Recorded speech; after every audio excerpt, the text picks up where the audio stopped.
Welcome to the Charcoal Barbecue Kitchen, where everything is cooked with charcoal. Today I'm going to be cooking up a beef brisket, and I hope that the internet has room for yet another video about how to cook this. But I don't see a lot of people talking about how to practically cook this piece of meat up to a reasonably sized family. In 2020, we're not having 50 to 100 people over. So I want to process this piece of meat so that it's not the same way of cooking this or eating this for the use of the entirety of its mass. This is about 14 pounds. And my previous video was presented to show you how I cook some of the brisket flat up. This particular brisket flat tapers to a very thin end here, which I suppose you could make burnt ends out of, but I'm more interested in having a greater variety in eating this.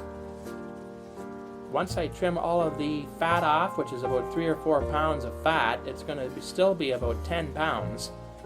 So in a minute here I'm going to show you what I do. Right now I'm just taking off all of the fat that I can find, even in between the flat and the point. That's much too much fat to have it render on the barbecue. This takes about 20 minutes. Now I'm cutting off the flat. Oh my goodness, that's a terrible blasphemy what I just did. My apologies to those people who are offended from that. I want to take the flat. You can grind that up and to make burgers. I think you need to mix it with some other types of beef though. I didn't have burgers that stuck together very well from the flat alone. I also can cook the flat into a delicious series of steaks, as I show in my previous video. I'm just trimming the fat cap to about a 1/4 inch here. Now we have a nice 7 to 8 pound piece of brisket that I can serve my family. And there's still enough leftovers that you can eat it the next day, and I'll show you in another video what I do with the leftovers. Today I'm going to be using Joe Carroll's coffee rub to rub this down, and this is the best rub I've tasted on this brisket. I do not like just salt and pepper. I think it's a little boring. This piece is flopping around a bit. Later on I decide to tie that up because it separates during the cook. I use a bit of olive oil to rub down the brisket to act as a binder, and then I put the rub on. This is a delicious coffee brown sugar rub. It's Joe Carroll's rub from his book Feeding the Fire.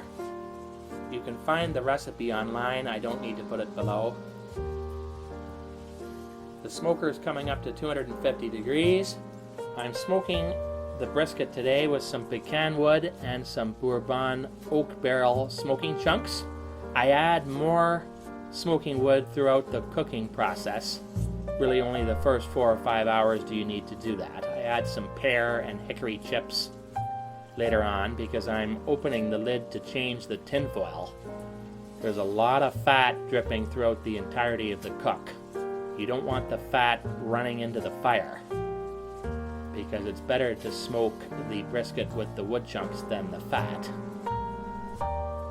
It's about 4 hours in now. There's a nice crust. There's no need for further wood smoke.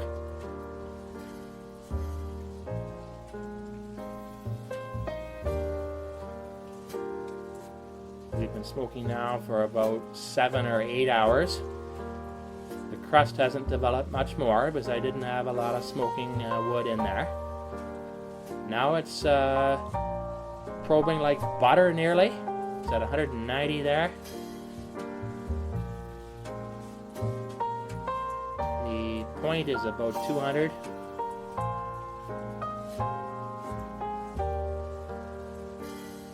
I let it smoke for about another hour, and we're done. I've smoked this fat cap down.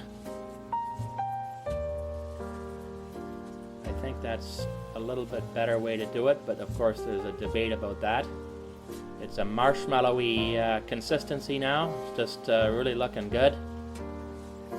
I do not wrap my brisket. I do not want to have a braising or crock pot taste to my barbecue, so I do not believe in wrapping it. I have not tried butcher paper either. I do not want to wrap in anything. I do not rest this for 3 hours and put it in a cooler. Maybe you need to do that for bigger cuts. I just want to go ahead and eat my brisket now. I'm hungry. It's 6 o'clock. I don't have time for that. If you have time, you can maybe do that. But I don't have the luxury of time because I'm very hungry, and so is my family. Look at the moisture, folks. There's an equal amount of saliva oozing out of my mouth as is coming out of that meat. Oh my goodness. Now you can slice this however thin or thick you want. I hear that some people talk about slicing it as thin as a pencil so you can judge whether your brisket is perfect or not. Well, just cut it the way you like it. I'm not doing competition brisket. I'm doing a backyard brisket for my family. I'm the only judge of my food, ultimately. That's looking really good, folks.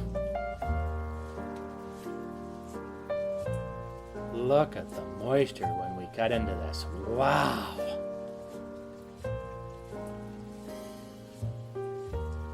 That's delicious.